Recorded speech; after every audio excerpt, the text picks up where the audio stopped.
하나님께 영광의 박수 드리겠습니다. 우리 옆 사람하고 인사합니다. 예수님 믿으면 꿈 같은 일이 일어납니다. 나를 통해 한 영혼을 구원했습니다. 내 영혼아 내가 새벽을 깨우리로다. 할렐루야. 여러분 1979년 하버드 대학에서 화면 좀 바꿔주세요. 하버드 대학에서 경영대학원을 졸업한 졸업생을 대상으로 10년 동안 조사를 했어요.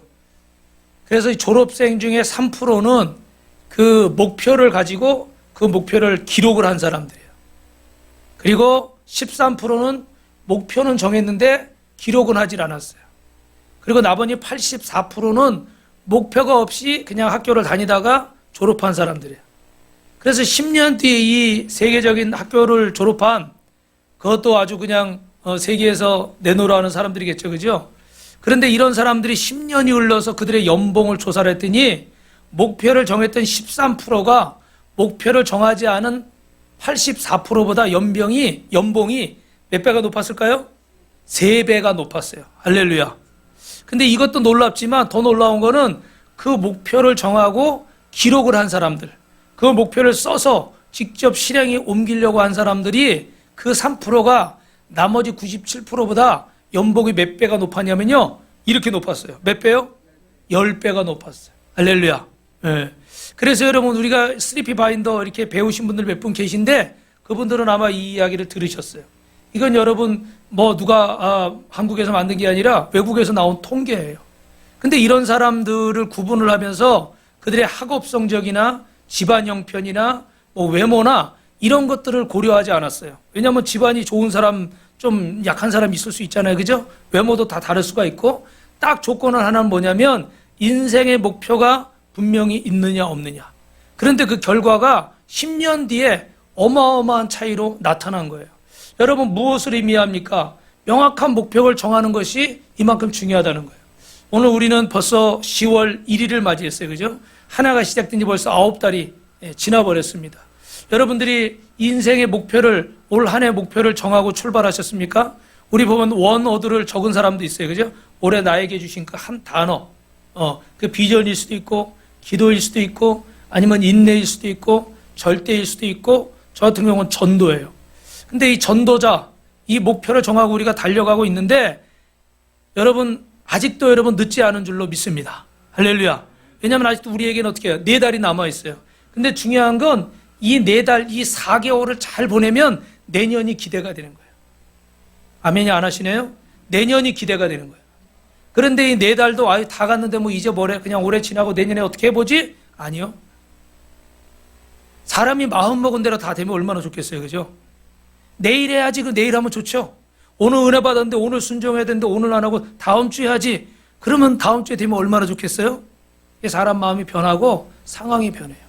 그래서 오늘 10월 1일 이미 전반기, 중반기까지 지났지만 이 후반기라도 오늘 하나님 앞에 여러분 이 말씀을 듣고 다시 한번 목표를 정하고 주님 앞에 달려가는 분, 십자가 표대를 향해서 나아가시는 분에게 하나님의 놀라운 역사가 있을 줄로 믿습니다. 옆 사람하고 그렇게 인사합니다. 목표를 정해야 됩니다. 그리고 기록돼야 돼요. 근데 중요한 건 여러분 죄라는 게 히브리 헬라어로 하말티아라는 말이에요. 많이 들어보셨을 거예요. 이번 주에도 새벽에 나왔는데 그 하말티아라는 말의 뜻은 뭐냐면 관역을 벗어난다고요. 뭐라고요? 화살을 쐈는데 이 화살이 그 관역을 벗어나는 거예요. 여러분 목표 없이 살아가는 거는 이 관역 없이 오늘 새벽에도 보니까 손흥민 선수가 골을 넣었어요. 황희찬 선수도 골을 넣었어요. 할렐루야. 여자 축구는 4대1로 졌어요. 이 골을 넣는데 여러분 뭐가 있어야지 골을 넣는 거예요? 골대가 있어야 돼요. 골대가. 만약에 골대가 없이 공을 찬다고 생각해 보세요. 결론이 날까요? 결론이 안 나겠죠. 뭐 다른 방법을 쓸 수도 있겠지만 골대 없이 공을 차는 거나 마찬가지인 거예요. 그래서 되는 대로 사라지는 거예요. 그냥 시간 가는 대로 사라지는 거예요. 상황이 열려지는 대로 사라지는 거예요. 그렇게 살다 보니까 어떻게 돼요? 열매가 없어요. 제일 중요한 거 뭐냐면 여러분 따라 보세요. 인생의 목표 없는 사람은 어떤 바람이 불어도 순풍이 아닙니다. 할렐루야. 이 얘기가 참 중요해요. 제가 여러분 우리 그 김필립 씨가 저기 미국의 그 동남부 쪽에 있는데 엘라바마라는 곳에 있는데 제가 거기를 가려고 배를 탔다고 생각해요. 그 바람이 불어요. 그러면 어떻게 돼요? 저 서쪽에서 서북 쪽에서 이렇게 쫙 불어줘야 방향이 한 번에 갈 거 아닙니까? 그죠? 그러면 내가 이 뒤에서 쫙 그쪽에서 바람이 불어오면 아, 이거 순풍이구나. 근데 저 동쪽에서 막 바람이 불어와. 이건 역풍이죠. 맞바람이니까. 그죠? 배가 나갈 수가 없어요. 그죠?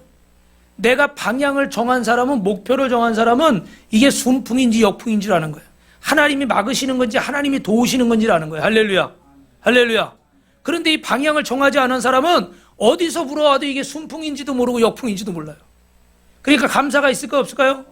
깨달음이 있을까 없을까요? 깨달음이 없어요. 방향이 없기 때문에 어디서 불어와도 깨달음이 없어. 느낌이 없어. 내가 동풍이 불어달라고 기도했는데 서풍이 불어. 그러면 낙심하고 또 매달리고 기도해야 되잖아요. 근데 동풍이 불라고 동풍이 불었으면 감사하고 찬송을 하잖아요. 근데 목표가 없는 사람은 어디서 바람이 불어와도 이게 하나님의 은혜인지 아니면 하나님이 나를 깨달으라고 주시는 건지 깨닫질 못하는 거예요. 그래서 그 인생이요, 그냥 사는 거예요. 그냥 살다 보니까 어떻게 돼요? 그 인생에 멋진 목표들이 없어요. 여러분, 멋진 목표라는 게 꼭 내가 뭐 대단한 사업가가 되고 돈을 많이 벌고 뭐 유명한 사람이 되고 꼭 이게 아니더라도 우리 그리스도인들이 하나님 앞에 멋진 목표가 있어야 될 줄로 믿습니다. 우리 옆 사람하고 인사합시다. 성도님은 보통 사람이 아닙니다. 할렐루야. 내가 올 한 해를 시작하면서 어떤 소원이 있는가? 원워드를 적으라고 그래서 적은 분도 있는데 안 적은 분들도 계셔. 전사님, 책임을 져야지. 가서 꼭 적으시라고 그래야지. 권면도 꼭 해야죠. 이게 중요한 거니까. 왜 적고 안 적고가 중요해요? 왜 목표를 정하고 안 정하고가 중요해요? 내가 뭐 1년에 성경을 몇 독하겠다, 성경을 뭐 필사를 하겠다, 아니면 우리가 섬기는 이 목장을 내가 부흥시키든지 아니면 우리 목장 분위기를 정말 기도하는 그런 사랑의 공동체로 만들어야 되겠다. 할렐루야. 나름의 어떤 목표들이 있잖아요. 그죠? 예. 그래서 저도 해마다 이렇게 그 목표 계획서를 만드는 거예요. 근데 사람이 제가 솔직히 말씀드리면 이게 계획대로 잘 되면은 신나서 다음에도 또 막 이렇게 정할 거 아니에요. 그죠? 근데 이게 계획대로 잘 안 되니까 사람 마음이 어때요? 에휴, 해봐서 뭐해. 뭐 이런 마음이 자꾸 생기는 거예요. 아마 여러분, 이 마음에 동의하시는 분들도 계실 것 같아요. 그죠? 그런데 그럼에도 불구하고 정한 것과 정하지 않은 것은 차이가 있을까요? 없을까요? 차이가 분명히 있는 거예요. 여러분, 이 말씀을 꼭 또 기억하세요. 오늘 중요한 게 앞부분에 다 나와요. 하나님은 시대마다 사람을 쓰실 때 준비된 자를 쓰시는 줄로 믿습니다. 그런데 그 준비된 자는 어떤 사람, 그 사람에게 어떻게 하나님이 그 마음속에 소원을 넣어주셔요. 뭐라고요? 소원을 넣어주시는 거예요.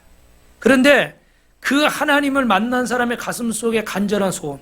우리 정현우 목사님이 협동 목사님이신데 정현우 목사님 마음속에 주님을 향한 주님이신 간절한 소원이 있습니까?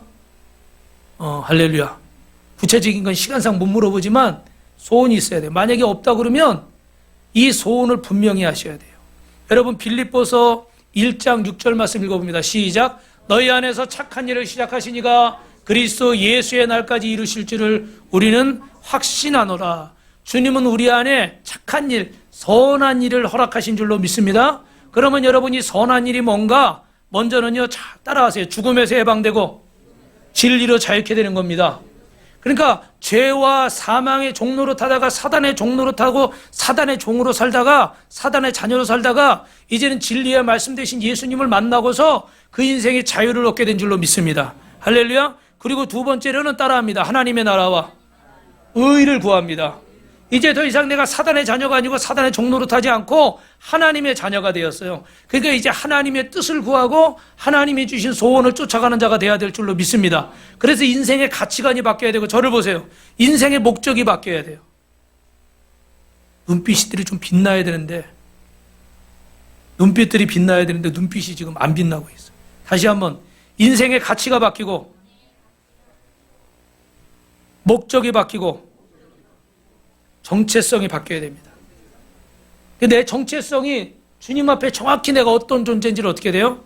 알아야 되는 거잖아요. 그리고 나면 어떻게 돼요?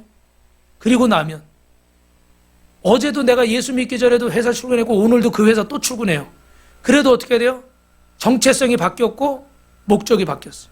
가치관이 바뀌었어요. 돈 버는 이유가 바뀌어야 돼요. 그런데 이게 안 바뀐다?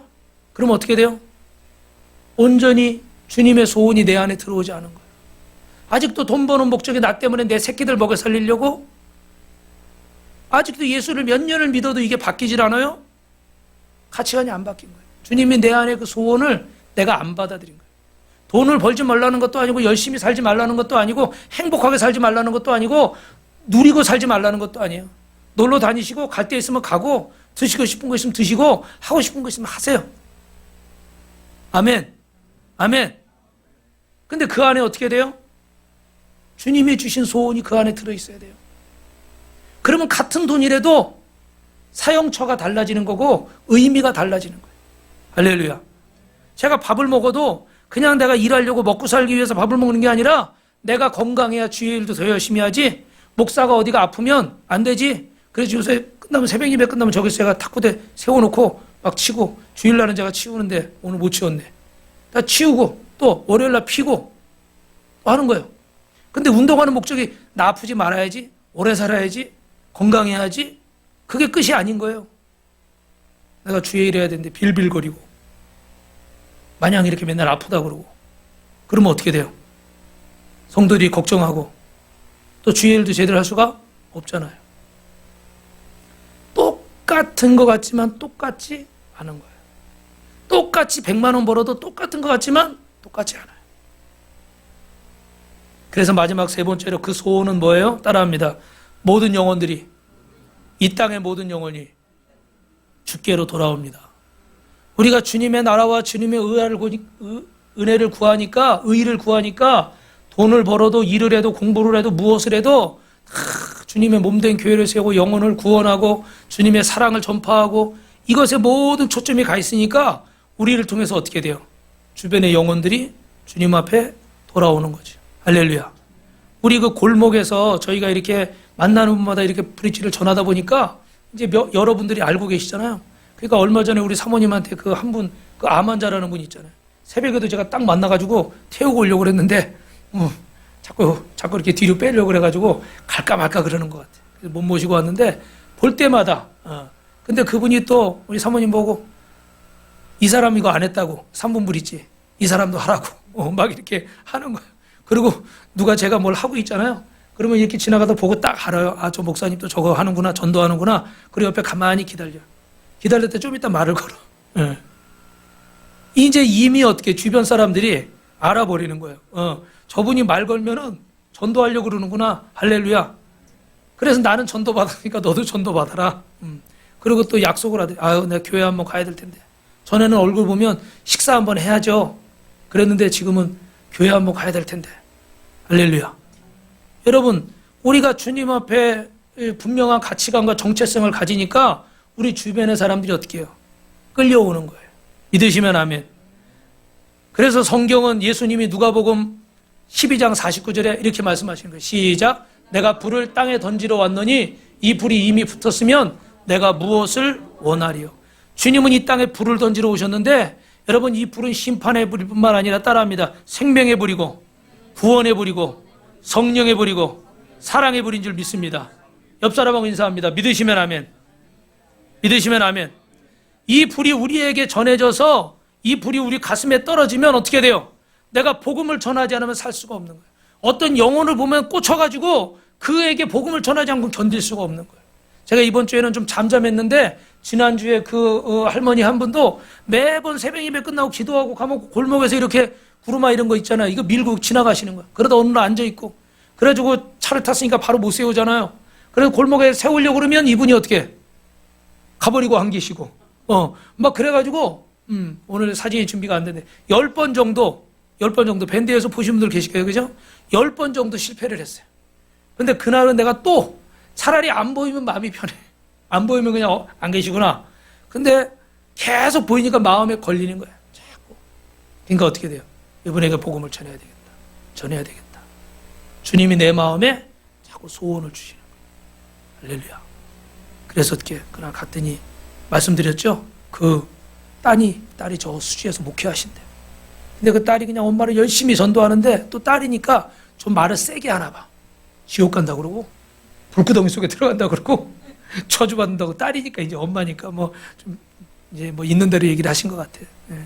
그러다 보니까 나 걔 때문에 무서워서 교회 가기 싫다고 뭐 그러시는 거예요, 그죠? 근데 이 영혼에 대한 마음이 어떻게 돼요? 주님이 우리 마음 속에 불을 던지시는 거예요. 여러분, 이 목사가 여기서 설교하는 이유도 주님이 내 마음 속에 불을 던지셨어요. 아멘. 그래서 저는요, 이 명절에도 여러분들도 쉬지 않고 예배에 나오는 이유는 뭐냐면 이 불을 저는 여러분에게 던지고 싶은 거예요. 아멘. 그리고 여러분은 이 주님의 불을 받아서 여러분의 마음에 기도해야 되겠다. 순종해야 되겠다. 헌신해야 되겠다. 복음 전해야 되겠다. 말씀대로 살아야 되겠다. 할렐루야. 용서해야 되겠다. 사랑해야 되겠다. 아멘. 여러분, 제가 중요한 얘기를 하나 할까요? 앞부분이 이렇게 길어지고 뒤가 쫓기는데, 제가 이번 주에 이렇게 TV를 보는데 보니까 어떤 의사, 인턴, 레지던트들이 나오는 거예요. 그 밤늦게 그거를 보면서 제가 끝까지 본 이유가 뭐냐면, 거기 의사 한 젊은 친구가 이런 얘기를 하는 거예요. 옛날에 학교 다닐 때 공부도 잘하고 뭐 막 이러저러서 여기까지 오고 막 그러지 않았냐 그랬더니, 이 친구가, 여러분 잘 들으세요. 저는 여기 중요한 내용이 있는 거예요. 이렇게 공부를 이 정도 하고 이렇게 여기까지 왔다는 거는 말을 잘 들었다는 거죠. 부모님 말씀, 선생님 말씀 잘 들었다는 거죠. 시키는 대로 했기 때문에 여기까지 왔고, 시키는 대로 잘하니까 또 어떻게 돼요? 인턴 레지던트 이렇게 한다는 거예요. 근데 반대로 생각해 보세요, 여러분. 시키는 대로 잘 공부할 때 공부 안 하고 놀러 가고 딴 거 하고 이런 사람들은 어떻게 해요? 또 학원 보내도 공부 안 하면 그 성적이 예를 들어 안 나왔을 거 아니에요, 그죠? 그러면 결국 어떻게 돼요? 그 가고 싶어도 그 길을 가기가 어렵겠죠. 어느 정도 수준이 돼야 되는 거니까. 근데 저한테 이게 굉장히 찔림으로 다가오더라고요. 그래서 지금도 위에 과장들이 이 레지던트가 한 명밖에 없어. 그런데 그냥 그렇게 열심히 그냥 새벽부터 저녁까지 그렇게 쫓아다니면서 발이 부르트도록 진짜 보니까 쉬는 시간도 없고 너무너무 힘들게 저러다 병나지 않을까 싶을 정도로 그렇게 하는 거예요. 근데 제가 그 얘기를 들으면서 참 마음이 찔리더라고요. 야, 그렇구나. 이렇게 시키는 대로 잘 몰라도 그 길을 걸어왔던 사람들은 그 내가 하기 싫은 공부지만, 내가 외우기 싫은 거지만, 머리 아프지만 어떻게 돼요? 시키는 대로 나름 한 거예요. 그러다 보니까 어느 순간에 어떻게 해요? 이 위치에 와 있다는 거예요. 할렐루야. 오늘 우리는 어떻습니까, 여러분? 꼭 모범생이라고 해서 다 답답하고 다 깝깝한 건 아니에요. 시키는 대로 한 거예요. 내가 잘 몰라도 부모님이 말씀하는 대로, 선생님 말씀대로 한 거예요. 오늘도 신앙생활 하면서 이렇게 나이가 이렇게 먹잖아요. 그럼 신앙생활이 쉬울까요? 어려울까요? 어려워요. 왜 그런지 아시죠? 주일학교 아이들은 아무리 뺀질뺀질해도 애들은 애들이에요. 그래도 얘들은 조금만 도전을 받고 조금만 자극을 주고 조금만 그 길을 인도해주면 시키는 대로 하는 거예요. 그래서 아이들 어릴 때 바이올린, 뭐 피아노 이런 거 가르치는 이유가 애들 땐 다 하거든요. 근데 이제 어느 정도 죄송합니다. 머리 크면 어떻게 돼요? 이제 싫어요. 안 해요. 막 내 자아가 생기는 거예요. 싫은 거, 좋은 거, 이런 거 막 구분을 해버리는 거예요. 그때부터 부모도 어떻게 돼요? 마음대로. 그래서 뭐 무슨 효도는 몇 살 때까지 다 한다고 그래요? 안 들어보셨어요? 평생 할 효도 뭐 몇 살 때까지 다 한대잖아요. 그죠? 그 이후로는 왜 그럴까요, 여러분? 내 자아가 생겨버리니까 이게 예수를 믿어도 내 생각대로 믿는 거예요. 그래서 선을 딱 거놓고, 나는 여기까진 가. 이 이상은 안 가. 여러분 안 그런 것 같으세요? 다 그 선이 있어요. 제 눈에는 그 선이 보여요. 그런데 그 선을 여러분이 주님께 맡기시고 넘어가실 때 역사가 일어나는 줄 믿습니다. 할렐루야. 할렐루야. 그 손이 좋으냐 나쁘냐, 옳으냐 그르냐 이건 생각하지 마세요. 뭐가 더 좋냐 뭐가 더 나쁘냐 그 얘기를 하는 게 아니에요. 누구 의견이 더 합리적이고 누구 의견이 좀 불합리하냐 이걸 말하는 게 아니에요. 저도 우리 사역자들 이렇게 보면은 항상 뭐가 더 옳으냐 뭐가 더 그르냐 이걸 가지고 따지는데 그게 아니에요, 여러분. 아직도 내가 넘어서지 못하는 자아가 거기 있는 거예요. 어느 게 하나님의 뜻이냐, 누가 옳으냐가 아니라 무엇이 하나님이 원하시는 것이냐. 아멘이 안 나오네요. 할렐루야. 거기를 가면 목사님 장로님이 다툴 일도 없고 사역자들이 어려움을 겪을 일이, 사단이 개입할 수 있는 일이 별로 없어요. 그런데 항상 우리는 거기서 걸리는 거예요. 거기서. 그게 내 자아인 거예요. 저도 그런 게 있겠죠. 그죠? 그래서 여러분, 이것들이 주님 앞에 주님의 소원으로 바뀌어야 되는 거예요. 주님의 내 안에 이 소원의 불을 던지실 때 그것 때문에 다른 것들이 타버려야 돼. 내 자존심이 타버리고 내 계획이 타버리고 내 생각이 타버리고 내 혼에 있는 지식과 경험과 의지가 타버리면 아멘. 주님 아프리카 갈게요. 주님 경북 예천에 상강교회라는 데 갈게요. 이번 주에 우리 장 집사님하고 선녀 집사님 그쪽에 고향이라 거길 다녀오셨는데 시간이 되면 그 목사님 그 교회 한번 찾아뵙겠다고 그러시라고. 근데 뵙지는 못했대. 왜냐면 가니까 거기가 그 무슨 수생 그런 거 만들어 놓고 우리 막 그 경험했잖아요. 그죠? 체험 공원 잘 꾸며놨잖아요. 거기 뭐 이렇게 막 뭐죠? 이거 뭐예요? 그 숙박하도록 막 뭐 만들어 놓고 그랬잖아요. 그죠? 근데 거기가 사람이 들어가는데 입구가 미어져 가지고 들어갈 수가 없대. 막 거기서 차들 막 그냥 난리가 나가지고 아마 휴일이라고 아마 가족들이 이거 텐트 치고 뭐 하는 거 있잖아요. 그죠?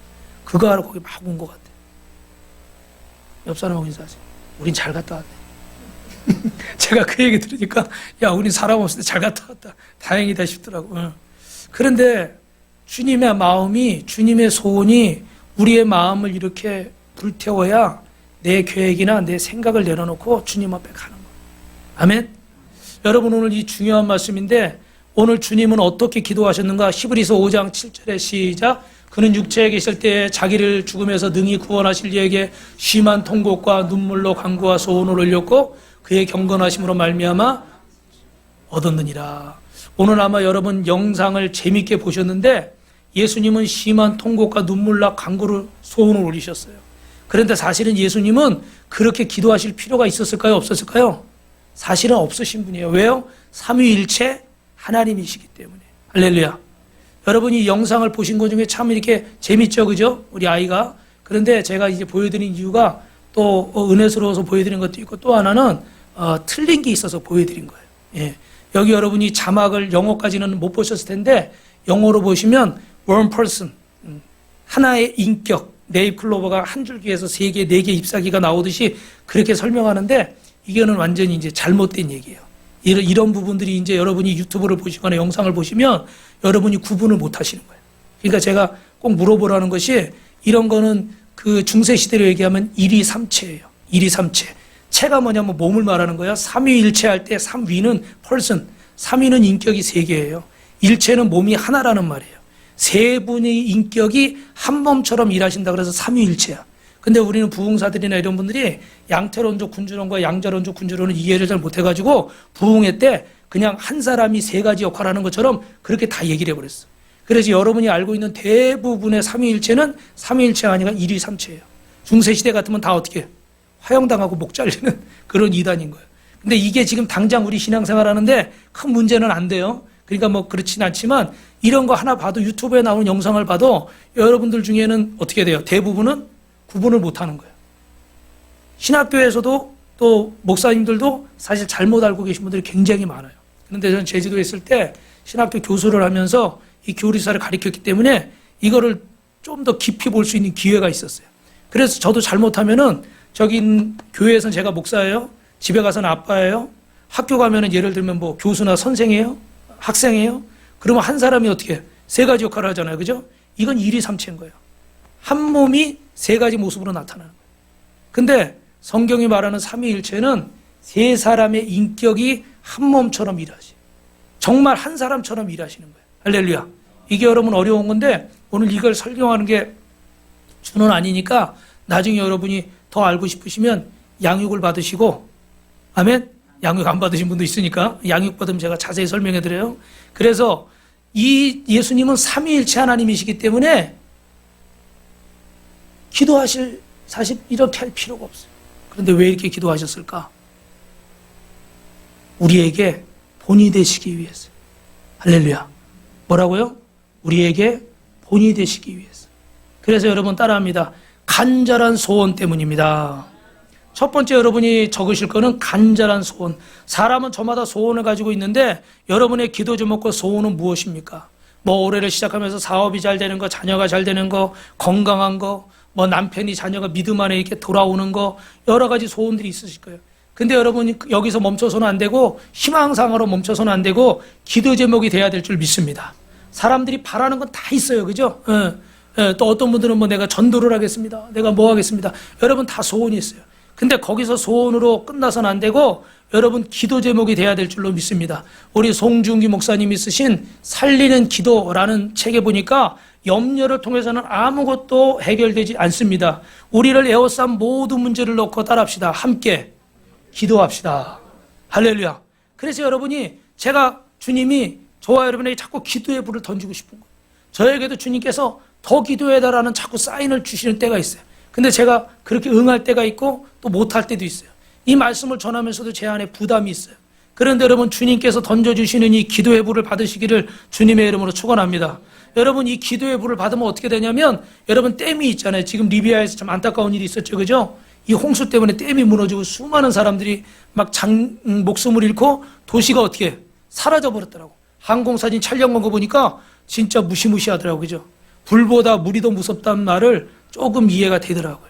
그런데 여러분 이 댐이 터질 때 어떻게 돼요? 그 안에 모아뒀던 것들이 댐이 터지면서 어떻게 돼요? 그냥 졸졸졸이 아니에요. 그냥 어떻게 해요? 한 번에 확 쏟아져 버려요. 오늘 하나님께서 저와 여러분 마음속에 이 기도의 소원, 간절한 소원이 있으면 이렇게 수문이 쏟아지듯이 쏟아지게 될 줄로 믿습니다. 그런데 여러분 절 보세요. 간절한 기도가 안 나온다. 간절한 기도가 안 나온다. 왜 그럴까요? 말 그대로 간절하지 않아서 그렇죠. 기도해야 되는 줄 알아요. 지금도 말씀을 들으면서 여러분 대부분은 아멘하고 내가 기도해야지 이렇게 다 생각하고 계셔요. 뭐 새벽 예배 나와야지, 아니면 내가 뭐 어떻게 금요일처럼 나와서 기도하는 작정 기도해야지. 나름대로 다 생각이 있어요. 그런데 이게 시작이 잘 안 돼. 졸리기도 하고 피곤하기도 하고 힘들기도 하고 여러 가지 이유가 있겠죠. 왜 그럴까요? 간절하지 않아서. 우리는 지금 굉장히 경제가 어렵다고 그러죠. 근데 저도 이렇게 살아보니까 어렵지 않다고 그런 적은 거의 없는 것 같아요. 항상 뭐가 있어서 항상 어렵고, 그죠? 작년까지만 해도, 올해 초까지만 해도 코로나 때문에 모든 게 어떻게 마비가 돼서 진짜 어려웠고, 지금은 풀렸는데도 또 어떻게 경기가 그전처럼 또 돌아오질 않고, 항상 어렵다는 말은 끝난 적이 없는 것 같아요. 근데 사실 돌아보면 어때요? 우리 예를 들어 30여 년, 40년 전에 어떻게 돼요? 그때 막 아직 한국이 막 근대화 초기라 보릿고개 막 이런 거 있어가지고 먹고 살기도 어렵고 그런 때가 있었고, 그죠? 그런데 그거보다 좀 더 전에는 뭐 전쟁의 어떤 후유증 때문에 이 나라가 다 어떻게 그 포탄 때문에 폐허가 돼가지고 이거 막 일으키느라고 얼마나 힘들었어요. 그리고 그거보다 조금 더 가면 어떻게 돼요? 한 100여 년 전 밑으로 내려가면 일제 침략을 받아서 1910년에는 이렇게 어떻게 해요? 36년간 나라 잃어버리고 이름 잃어버리고 말 잃어버리고 그렇게 탄압 속에 살았어요. 그런데 여러분 그럼에도 불구하고 신앙생활도 마음대로 할 수 없는 상황들 속에서 정말 밥 한 끼도 제대로 먹을 수 없고 뭐 이렇게 초근 목피라고 그러잖아요. 먹을 게 없어가지고 나무 뿌리 이런 거 막 캐먹고 이래야 되는 그런 시대도 우리에게 있었거든요. 그런데 그런 상황에도 우리 믿음의 선배들은 하나님 앞에 기도를 멈추지 않았어요. 어려우니까 더 기도했어요. 간절하니까 더 기도했어요. 지금은 여러분이 어디가 아프면 의료보험이 잘 돼 있어 무조건 병원 가면 되지만 그 전에 의료보험이 잘 안 돼 있을 때는요, 병원 가면 어떻게 될지 몰라가지고 병원도 잘 못 데리고 가고 약도 잘 못 먹었어요. 그러니까 진짜 살릴 수 있는데 죽는 사람도 너무 많았고, 제가 아는 목사님도 어릴 때 요 다리 이렇게 뭐 다쳤는데 빨리 얘기해서 고쳤으면은 그럴 일이 아니거든요. 그런데 그거 며칠 이렇게 있다가 시간이 지나고 의료 수준이 낮잖아요. 그래 버리니까 지금 평생 다리가 어떻게 이렇게 절뚝거리면서 다녀요. 참 안타깝죠, 그죠? 우리는 그런 시대에 살았어요. 그래서 우리 부모님들은, 우리 선배 세대들은 그런 어려운 상황에 살았지만 그래도 그들을 위해서 나라와 민족을 위해서 기도했고, 이 나라의 독립과 해방을 위해서 기도했고, 이 나라의 우리 자녀들이 잘 먹고 잘 살도록 굶지 않도록 그렇게 기도했어요. 그래서 이 민족이 정말 이렇게 여러분 이 명절을 지내면서도 우리가 그런 얘기 나눴어요. 뭐 전도 해 먹고 떡도 해 먹고 뭐 송편도 해 먹고. 저 송편 아직 못 먹었네요. 우리 성도님 중에 송편 가져오신 분이 계신가 모르겠어요. 이것도 제가 가리키는 거예요. 따라합니다. 좋은 것은 가르치는 스승과 함께 해야 됩니다. 눈치는 다 있을 거예요. 그죠? 실천으로 옮기시기 바랍니다. 그런데 옛날에는 정말 못 먹던 시대니까 야, 추수할 때 이 하루라도 잘 먹자. 그래가지고 막 떡도 하고 송편도 하고 고기도 하고 막 먹은 거예요. 근데 지금은 여러분 너무 사실 평상시에 잘 드시잖아요. 할렐루야. 할렐루야. 너무 잘 드시니까 다들 그냥 얼굴이 뽀얀 것이 아주 그냥 살들이 이렇게 오르셨어. 그런 시대예요. 얼마나 감사해요. 우리 부모님, 우리 할아버지, 할머니 그 기도가 응답된 거예요. 할렐루야. 그런데 우리는 저를 포함해서 여러분 너무 좋은 시대, 너무 편안한 시대를 살고 있다 보니까 우리 마음에 간절함이 없어요. 당장 뭐가 없으면 굶어야 되고 당장 뭐가 있으면 어떻게 해야 되고 근데 어떻게 돼요? 당장 없으면 카드로 긁으면 되고 안 되면 뭐 어떻게 하면 되고 방법들이 너무 많아졌어요. 그러다 보니까 어떻게 돼요? 간절함이 없어요. 환경이 아무리 어려워도 시대가 아무리 어려워도 우리 마음에 간절한 소원이 있으면 일어설 수 있는데 여러분 우리 마음에 간절함이 없어요. 간절함이 없어요. 마음을 물쏟듯 하며 기도할 만한 그런 마음에 간절한 소망들이 없어요. 그리고 주님 앞에 매달리는데 여러분 잘 들어보세요. 이거 아니면 안 됩니다. 이거 아니면 안 됩니다. 이게 없어요. 여러분 예수님이 두 번째입니다. 오늘 기도하시는데 어떻게 기도하셨어요? 다시 한번 읽으면 심한 통곡과 눈물과 간구로. 두 번째요. 심한 통곡과 눈물과 간구로. 여러분 예수님은 하나님이시고 삼위일체 하나님이 기도하실 이유가 없는데도 우리에게 본을 보이기 위해서 기도하셨는데 얼마나 간절히 기도하셨는지 심한 통곡과 눈물로 기도하셨대요. 그런데 심한 통곡이란 말의 원어의 의미는 심장을 날카로운 송곳으로 찌르는 듯한 그런 통증, 그런 통증을 느낄 정도로 간절히 기도해요. 하나님 앞에. 저도 사실 부끄러움이 있어요. 그 전에 은혜 받을 때 막 기도할 때 그렇게 기도했던 그런 비슷한 좀 경험이 있어요. 밤새 정말로 철야한다는 게 뭐 졸리거나 피곤함을 전혀 모르고 말씀이요 진짜 이 활자가 이렇게 입체로 만들어서 3D로 이렇게 나오는 것처럼 딱 한 번이지만 그런 체험을 제가 한 적이 있어요. 말씀이 정말 눈앞에 이렇게 막 튀어나오는 거야 이거. 나는 그런 감정 누구한테 듣기만 했지 내가 체험해 본 적은 없는데 은혜 받을 때 보니까 말씀이 튀어나오는 거야. 그러니까 막 기도가 어떻게 막 간절해지고 그러니까 밤에 잠이 와요 안 와요? 잠을 잘 수가 없어요. 몇 시간을 기도했는지도 모르겠어요. 저도 그런 때가 있었다. 너무 쉽게 보지 마시오. 그런 때가 있어. 아마 여러분도 그런 때가 있으신 분이 계실 거예요. 근데 중요한 건 어떻게 해요? 지금도 그런 마음이 있어야 돼요? 없어야 돼요? 그게 뭐예요? 간절함. 여러분 마가복음 7장 26절부터 29절 말씀입니다. 시작. 그 여자가 헬라인이고 스로보니게 족속이라 자기 딸에게서 귀신이 쫓아내 주시기를 간구하거늘 예수께서 이르시되 자녀로 먼저 배불리 먹게 할지니 자녀의 떡을 취하여 개들에게 던짐이 마땅치 아니하니라. 여자가 대답하여 이르되 주여 올소이다마는 상 아래에 있는 아이들의 먹던 부스러기를 먹나이다. 예수께 이르시되 이 말을 하였으니 돌아가라 귀신이 내 딸에게서 나갔느니라 하시니라. 할렐루야. 여러분 올해 간절한 소원이 있으십니까? 오늘 이 수로보니 여인은 너무나 간절했어요. 그래서 이방 여인이라고 무시를 당하고 여러분이 잘 아는 말씀이지만 예수님이 누구 오셨는데 무시하고 쫓아버리고 그러신 적이 없어요. 그리고 많은 사람들이 모여있는데 그렇게 무안 주시고 자존심 상하게 하고 그렇게 하신 적이 없어요. 그런데 유독 이 여인에게는 정말 모질게 하시는 거예요.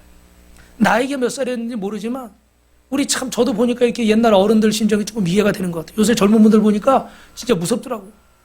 대화하기가 어렵더라고요. 옛날에 어른들이 나는 그냥 인품이 좋아서 참는 줄 알았더니 보니까 말이 안 되니까 참고 싸우지 않으려니까 참게 되더라고요. 피한 거예요, 피한 거. 안 싸운 게 아니고. 이게 뭐 대화를 어디서부터 어디서 시작해야 될지 이 가늠이 안 갈 정도예요. 이 생각하고 있는 것 자체가 달라버리니까 이게 얘기가 안 되는 거예요. 어느 정도 비슷해요. 우리는 신앙 안에서 선임 집사님하고 저하고 대화를 하면 집사님 우리 기도해야죠. 성경에 이렇게 그러면 그렇죠 목사님 아멘 대화가 되잖아요. 그죠?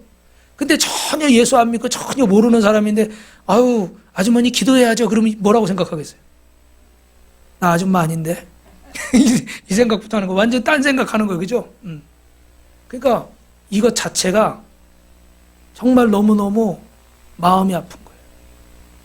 너무 자존심이 상하는 거예요. 그런데 그래도 그 여인은 뭐라고 그래요?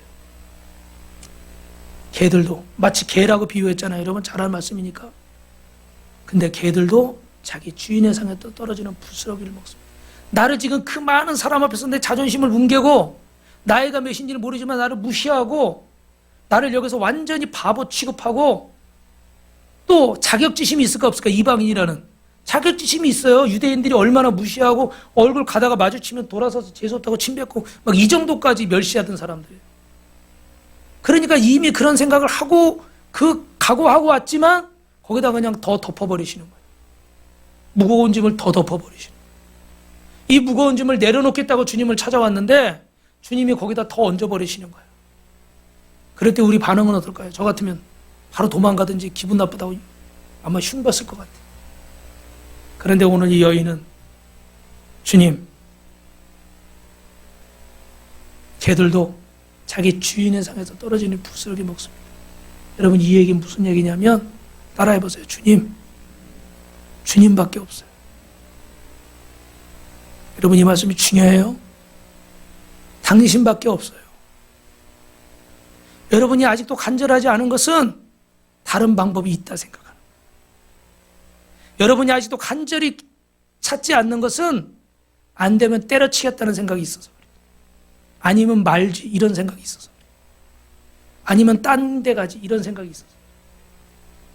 간절함은요 이거 아니면 방법이 없는 거예요. 이거 아니면 길이 없는 거예요. 죽으면 끝일 것 같으세요? 아니요.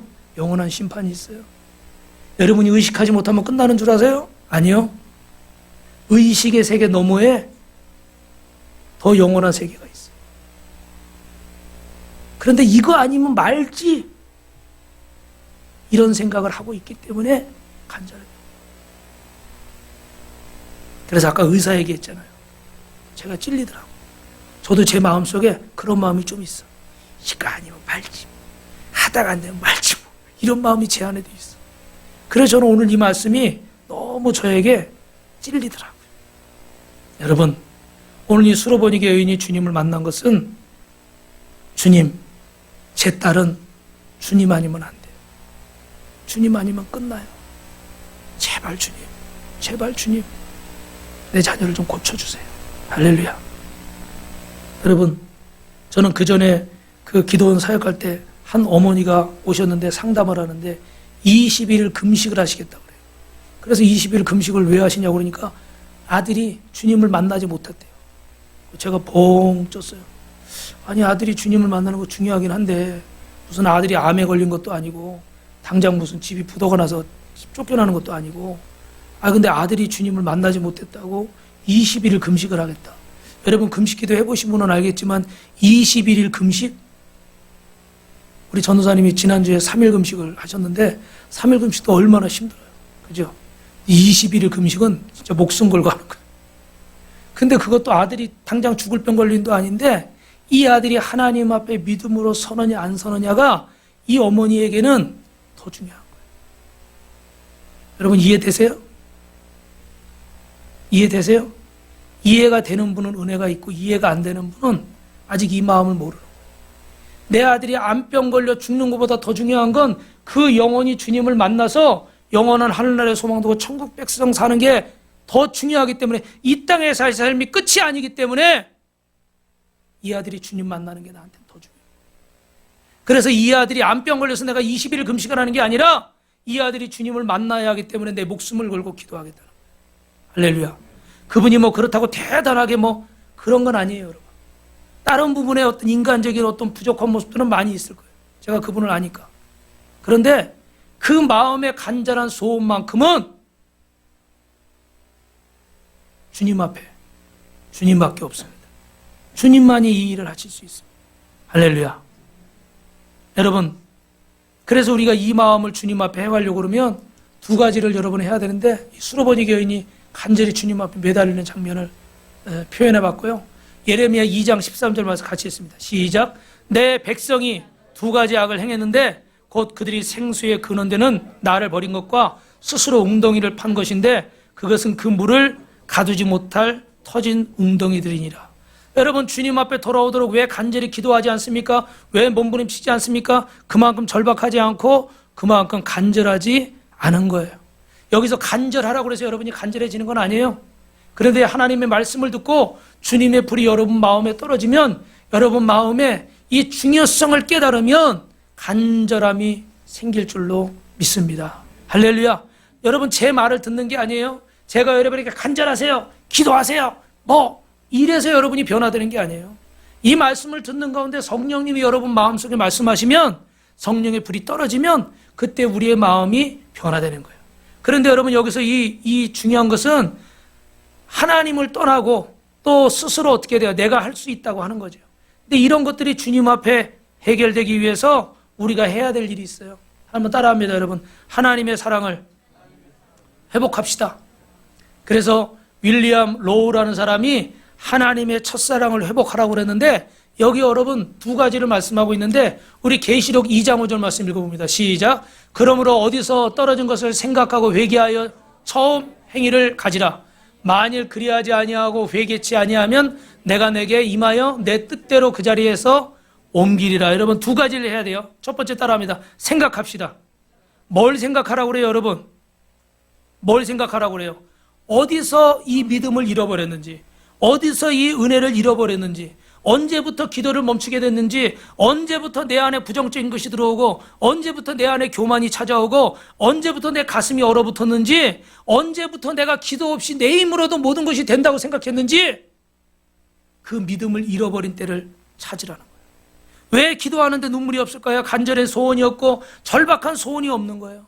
이 수로머니 교인처럼 주님 아니면 안 됩니다라는 그 마음이 없는 거예요. 사람이 가장 절박할 때 그 마음에 간절한 소원이 쏟아져 나오는 거예요. 댐에서 수문을 열면 물이 쏟아져 나오듯이 간절함 때문에 쏟아져 나오는 거예요. 하나님의 사랑을 어떻게 회복할 수 있습니까? 두 번째 따라합니다. 회개해야 됩니다. 사람은 이 땅에 사는 동안에 죄를 떠나 살 수 없죠. 누구나 미끄러질 수 있고 실수할 수 있고 넘어질 수 있어요. 이번 한 주간 살면서도 아마 여러분 다 나름대로 연약함이나 허물이 있었을 겁니다. 그런데 이 소문난 죄, 드러난 죄, 이런 큰 죄가 아니라도 여러분 우리 안에 작은 그런 생각으로 지은 죄, 말로 지은 죄, 이런 죄들을 회개해야 돼요. 처음 주님을 만났을 때 하나님의 사랑으로 가득해서 정말 한없이 눈물을 흘렸던 그때, 저도 학생 때 주님을 만나가지고요, 예배드리고 목사님 축도가 끝나고 성도들이 다 나가는데도 거기 서가지고 혼자서 이렇게 눈물을 흘리고 뚝뚝 흘리고 서 있었던 기억이 있어요. 사람들이 제 옆으로 다 이렇게 가는 것 같아. 가는데 저는 그냥 그러고 있었어요. 눈을 떠보니까 몇 사람 없더라고. 왜 그런지 모르겠어요. 근데 제 안에 주님이 주시는 그런 은혜가 있으니까 그냥 그 예배 한 번 한 번이 다 나에게 감동이고, 다 끝났으니까 땡 하고 돌아가는데도 나는 그 자리를 뜰 수가 없더라고. 지금은 그런 거 생각하면 너무 뺀질뺀질해져가지고 너무 아는 척하고 너무 그냥 그러려니 하고 넘어가 버리고, 장점 단점이 있겠지만 참 그런 순수한 마음을 잃어버린 것 같아요. 그리고 정말 처음 주님 만났을 때 내가 죽으면 죽으리라, 진짜 막 저는요 아프리카든 북한이든 어디든 보내면 다 갈 것 같았어. 근데 지금은 생각해보니까 화장실은 어떡하지?